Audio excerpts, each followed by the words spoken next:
It is now my honor to introduce to you the Mayor of Piggott, Arkansas, Travis Williams. Everyone, please give Mayor Williams a warm welcome.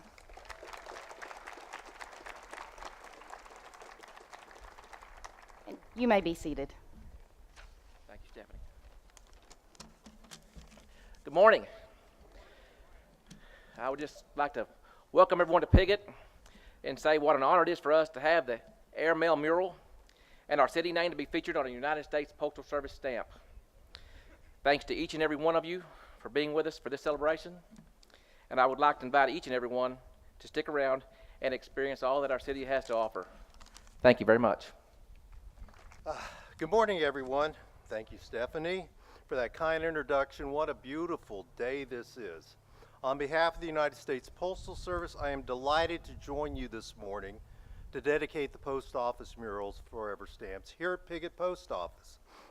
I want to thank Mayor Williams and the citizens of Piggott for the gracious welcome. This is a perfect setting for today's dedication, and we appreciate your hospitality. In fact, Stephanie took my family around on a tour of the town yesterday, including the Hemingway house where we met the mayor's wife. The Postal Service takes tremendous pride in its stamp program, which celebrates the very best of American life, history, and culture. The post office murals depicted on the new pane of stamps celebrate hundreds of murals that were commissioned during the Great Depression. The origin of the murals can be traced back to 1933 during the administration of President Franklin Delano Roosevelt. Prominent artist George Biddle suggested to the president that the federal government could commission artists to enliven the walls of public buildings. Hopefully this doesn't go flying away. Sorry about that. Later that year, the government established the Public Works of Art project known as PWAP, which led to the hiring of more than 3,700 artists. These accomplished artists were encouraged to depict our nation in an idealized style of painting that focused on the daily life of America. In less than a year, thousands of murals, standalone paintings, and sculptures were created by this remarkable group of artists. To better understand the importance of these murals, we should remember the challenges of the Depression. There were historic levels of unemployment, and many people struggled day to day to survive. Public morale was at a low point. These works of art not only helped boost civic life, they provided meaningful employment for many artists.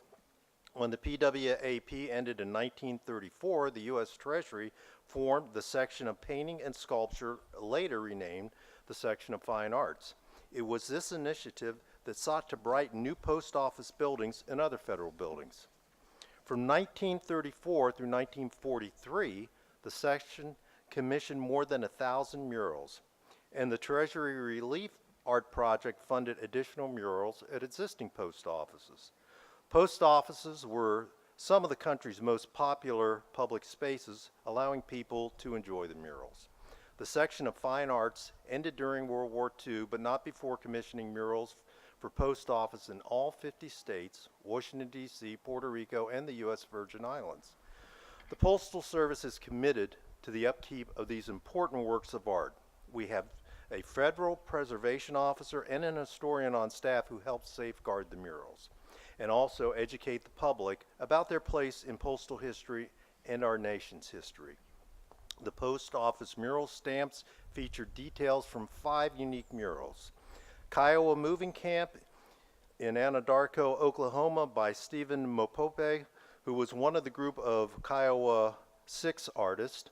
Mountains in Yucca, 1937, in Deming, New Mexico by Kenneth Miller Adams.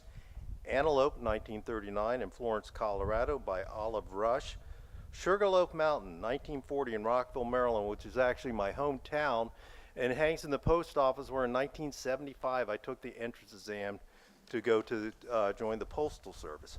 But everyone's favorite, of course, and my personal favorite, is the mural right behind us. And the reason we're here today, the wonderful airmail mural by Daniel Rhodes here at the post office. The magnificent airmail mural shows a local letter carrier helping pilots load bags of mail onto their plane. The mural captures postal employees' commitment to serving our customers and communities across the United States, and that That commitment to service continues today. Each stamp features the mural's location and the words Post Office Mural, Forever and USA. The pane includes 2 of each stamp, which were designed by art director Antonio Alcala. Because these are forever stamps, they will always be equal in value to the current first-class mail 1-ounce price.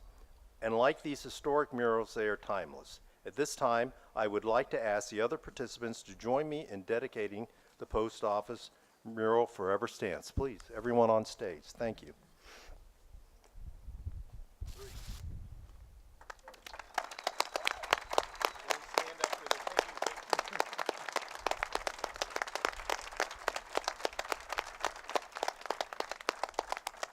These stamps are truly beautiful. Next, it is my very special honor to introduce our next speaker, Miss Brooklyn Harmon.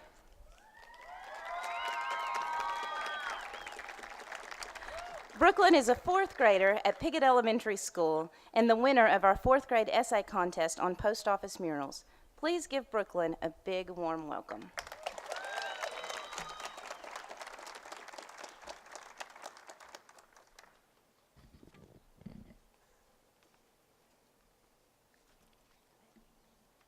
During the Great Depression, many children had to quit school to find jobs. In 1929, the stock market crashed. After that, the banks started to close because they had been using people's money in the stock market. On top of all that, there was a dust bowl that had brought drought and dust storms. Life during the Great Depression was terrible. There were many people who were poor and had no clothes or food. Some people lived in shanty towns that were made of tents and shacks. Lots of people were unemployed. Franklin D. Roosevelt was the person who created the New Deal. He was the president after Herbert Hoover. Franklin D. Roosevelt had 3 main goals. They were called the 3 R's: relief, recovery, and reform. Relief provided food and clothes for the poorest. Recovery brought the economy back to normal. Reform helped fix the causes of the Great Depression so that a depression could not happen again. Franklin D. Roosevelt also started groups and laws to help accomplish the 3 R's. The Civil and Conservation Corps' main goal was to help unemployed men by providing them jobs like building things. It was a federal work program and it was operated from 1933 to 1942. The Civil and Conservation Corps' main goal Civil and Conservation Corps also provided shelter, clothes, and money. The Tennessee Valley Authority's goal was to help citizens to overcome economic problems. It was formed to give economic development. This means they helped build things like dams along the river for electricity. The Treasury section of Fine Arts helped make the Piggott Post Office mural. It also hired artists to create murals across the country. The program paid for the mural at the Piggott Post Office. The mural is in the post office because in 1941 everybody went to the post office. Seeing the mural lifted the spirits of the customers and made them happy. The artist of the Piggott mural was Daniel Rhodes. Daniel Rhodes also named the air mural Airmail. The Piggott Post Office mural has a painting of a citizen handing the postmaster some mail. There are more people loading the mail on the plane. The Piggott Post Office mural is really important because it shows how airmail worked in rural areas like Piggott. The mural has also been selected to appear on a postage stamp. The New Deal was important because it provided jobs for men. It also built trust in banks and stock market. It made sure the stock market did not crash again. The New Deal also helped in the Great Depression.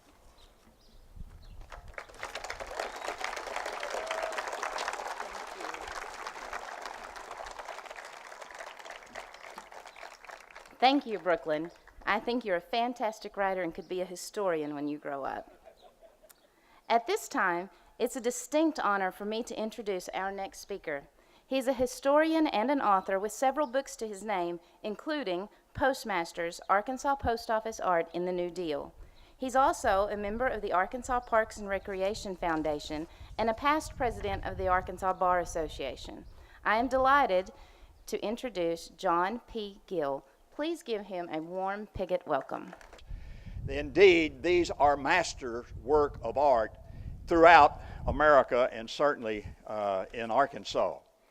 There were 19 works of post office art in Arkansas originally. Well, not originally, there were 21 originally, but 2 are gone. 7 are no longer in post offices, but are in former post office buildings or museums or someplace else. In every one of these post offices, we had to go to the postmaster and talk about what we were trying to do and get history of the work. As Brooklyn said, nearly every merchant in town came to the post office then to get their mail or a letter from some soldier in a foreign field or for some other reason, but the post office certainly was then and is now a center of activity of any community. 2 speakers have already talked about the Depression, and we hardly have a way of understanding the Depression this far away from it, but it was terrible. People were out of work, and the concept of adding to buildings art was entirely foreign to anybody. In Arkansas at the time, public art was unknown. If you haven't been in this post office today, go take a look at that mural. It is absolutely a phenomenal piece of art. And it's still here years and years and years later. The work in doing this work, it was laborious, extremely laborious. First of all, the artist was required to come to Arkansas. And thinking in the Depression, you didn't have money to buy groceries, much less to come to Arkansas. There were 2 Arkansas artists, but the rest of them were from out of state. And they had to pay for their work out of their own pocket. Ms. Margulis, Maria Margulis, who did the Monticello sculpture, was paid $700. That's about the going rate for what these artists were paid. But out of that $700, she had to travel to Arkansas. She had to pay for her supplies, and she netted about half of that. Well, that was for 4 months' work, about $100 a month. But it still wasn't very bad when you think about the fact the going rate at that time was about $5 a day. The murals are approximately 12 by 5 feet on the average. This one's a little bit different, but they were extremely difficult to do. Now, you can paint a little sketch here with your hand, but you try to paint something on a wall, like there's one right behind us, as a matter of fact. That's difficult to do, and you can't just do it in a studio someplace. You have to have a lot of room to make it work. When you think about the work that was done, you need to look at the Piggott Post Office mural. Dan had done 3 other post office murals, all of them concerning the delivery of mail, and this is the only Arkansas post office mural that concerns the delivery of mail. He did not visit here until he installed the mural, but he said that he thought airmail was appropriate for a rural place in Arkansas because it tied them to the world, and indeed it did. Stephanie, if you'd come up here, I'd like to give you the last copy of Postmaster's Arkansas Post Office Art in the New Deal. And this is for... Oh, thank you so much. Our final speaker today comes to us all the way from Germany. His name is Dr. Aaron Rhodes, and he has a special connection to Piggott and to today's event. He is the son of Daniel Rhodes, the amazing artist who painted the airmail mural that hangs in the Piggott Post Office. I know you'll all want to hear what he has to say. Please say hello to Dr. Aaron Rhodes. My father was had painted a lot of murals like this in different places in the Midwest, and he won the Iowa State Fair mural painting contest 3 years in a row. But I think one of the subsequently, maybe the 4th try what he made was that he painted a mural, and it depicted a farmer sowing seeds. And the farmer was sowing the seeds with his left hand. And some state official accused my father of being a communist because they said there was a symbolism of this was showed, a preference for the political left. And he said, you have to change it. You have to change that mural. And my father said, no, I won't change it. And the result was that the state officials destroyed this piece of art. They personally, in a kind of a ritual destruction of this painting. But the thing about this is that I don't think I heard about this story until after my father's death, and I wasn't aware of this mural or many other things. And my father was very forward-looking. He did not dwell on his past accomplishments. He was always looking ahead and trying to do new things with art. And after his career as a painter, he became involved in ceramic art. Actually, my mother, who was also a painter, and she was famous too, by the way. She got him involved in American Indian pottery. And so he picked up on this, and he studied pottery, he studied ceramics, he went to further his education at Alfred University, and he became a potter, and then he became a professor. My father wrote 5 books about ceramic art. And he was teaching at Alfred University as a professor for about 20-some years, and his students are among, some of the leading ceramic artists in the world. And but I think what's important about the event today is that this period of his life as a mural painter really gave him the foundation to get his life, his career going. He, as John said, these people they didn't have much, and both my parents were living hand to mouth. I mean, maybe his descendants we lived mouth to hand, but they were living hand to mouth, and so he was paid $700 to paint this mural. Well, that wouldn't even be bad in today's dollars, but then that was worth over $12,000. And I mean, they probably lived for several years on this money. And this brings me to the last thing that I'd like to say is that the government supported these paintings. And we may not be such a fan of the idea of government-supported art. And I mean, in Europe, where I live, a number of governments have programs for paying artists just to be there and to paint whatever they want. And the result is less than this. Let's put it that way. And so there's a lot of mistakes can be made when the state gets involved in supporting the arts.